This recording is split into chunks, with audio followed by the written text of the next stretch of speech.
So my name's Sarah Power. I'm the founder and director of Curious Spark, which is a heritage education company. And we are really trying to encourage local curiosity amongst communities and individuals, schools, groups, about all things heritage, but mainly focusing at the moment on Queen Elizabeth I's visit in 1578 from Greenwich to Norfolk, right along the eastern side of the UK. And then a teacher from a local secondary school said, hang on a minute, could you do something for year sevens? And I said, what is it that you would like? And he said, it would be really cool to do something more technological, something like AR or VR, that kids can either use a phone or use a VR headset. And I don't come from a background of technology at all. I don't play games. I don't do any of that sort of thing. But instantly I could see the appeal of using and filming in a heritage environment where we can get a 360 view of that heritage environment whilst a scene is being and a story is being told. And it was almost instant that I could see what I wanted to do. And so we just ran with it. I think when I first saw it, most of the people we then handed it to had the same reaction I did, which was, oh my God, wow. You know, it feels like I'm there. That was the main response across the board. You know, this wasn't just an age, related expression of curiosity or wowness. It really happened every single time. And sometimes people were very quiet, but that's because they were so, I think when they came out, they'd just go, wow, that was incredible. I think the expectation of the audience, we did manage that slightly because we didn't want people to worry that it was a traditional style VR, that it was a game or something where they'd get up and they'd have to shoot people, or there was any of that going on, that it was more of, we called it an immersion into the historic environment, or an immersion into the 16th century, or an immersion into the Elizabethan rooms. And we tried to, like a gentleness to it, and say it's very gentle immersion, and you're going to feel comforted by it, and you just sit still and enjoy it. And it was great watching people just put the headsets on, and these instances, and we could almost know who was watching which film when, because people made the same sounds or laughed at the same point, or it was quite incredible. I hadn't expected that range to be so wide, and for many older people particularly to fully embrace the VR headset. And even if they were slightly cautious to start with, someone sitting with them would say, oh, I'm not going to try it, you try it first. And when they saw nothing terrible happen to them, they said, oh, give me a go. We had a couple of sessions with the educators to start with. We got all the teachers in a room, put the headsets on them, and they were very quiet. It was quite nerve-wracking, actually, because obviously they were going to have to be happy with what we'd created, because by the time they were seeing it, that was the final product, really. We did make tweaks after the pilots in the schools. We made several tweaks because some things didn't work how we thought they were going to work, and working with you guys, we were able to switch that up and help the process run more smoothly.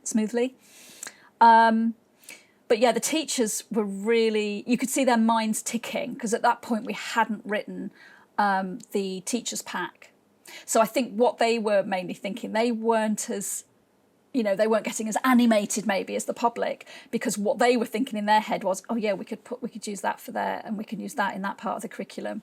And because that was their task, really. That was their task. And I was sort of saying to them, right, now you've seen it, how can we use this, and let's slot this into how you want to work it. So we developed a few different ways of using the films. We made the films with enough depth of knowledge, but that could easily be developed for different ages. So we worked with the youngest year in secondaries, who are sort of 12, and then we worked at GCSE age, and then we did also test it on A-level ages. And for each different age, and again, it was this amazing, everyone enjoyed it and everyone got something out of it. So, we knew the level of the language that we used, the storylines that we chose were interesting enough and had enough depth of information to keep people's engagement. And I took advice from you guys. I said, what age should we say? And we decided on 12 years old to be our lower limit. However, we had several families with much younger children who desperately wanted their children to see it, who've maybe had headsets at home and used them at home. I think our youngest was 7, and the 7-year-old was quite adept at using the headset. So we said, well, they asked, which was great. And if we ever saw a child go to pick the headset up who seemed a lot younger than 12, we would look for a parent. So in many ways, I was quite concerned about that, I think, to start with. And after we'd been in the schools, because we did that first, and after we'd made the adjustments, and after I realised how to adjust the headsets to help people, really those concerns were absolutely minimal. Other barriers we had, I think possibly everyone asked who wore glasses, can we keep our glasses on? And of course the Pico is great for putting your glasses in. I've got quite large glasses, and these glasses go into the Pico quite easily.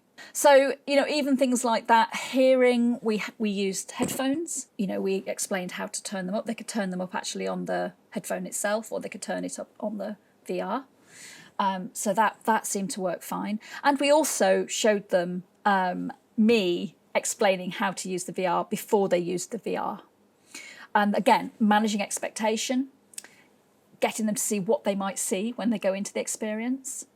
That worked really well with schools, because by the time I bored them with that, they were so keen to put the headsets on that they were just really eager. I'm sure they would have been eager anyway, but managing expectations and managing people's fears and thinking they might have a barrier and they realise they haven't, I think I would say that was an essential part. We really cracked it once we'd done that and we introduced people to the experience in that way. So we'd taken every caution and every length to ensure that once that headset went on someone. And also we were there to help them with the headsets, and they helped each other with the headsets, families helped each other's, pupils helped each other's. So yeah, it was actually a learning curve, but I wouldn't hesitate in any school saying, should we use VR? Yes, use VR, because the students respond to it. What the teacher said, they needed that, using the headset, that moment where they're watching something and they're having an experience, to aid memory. It's a memory aid. When you're having an experience like that, you're using a different part of your brain, and the excitement that you feel is captured. And so that moment is captured and that aids the memory. Does that make sense? There must be an educational term for this, which I don't know, but that's what we were aiming for, is to capture that. We call it heritage triggered thinking. And that way is, it triggers memory, and it triggers, oh yeah, I can remember she shouted him. And someone will say, why did she shout at him? And they go, oh, because of this, because it's sitting in their brain as a visual, an unusual visual as well. It's not just looking at a picture. They'd lived it. They were in the room with her. So that's how they remember. But most people, and the overriding comment, it is the absolute overriding comment, we feel like we're really there. There's not much better sound I could hear over and over and over again when I was in the schools from young people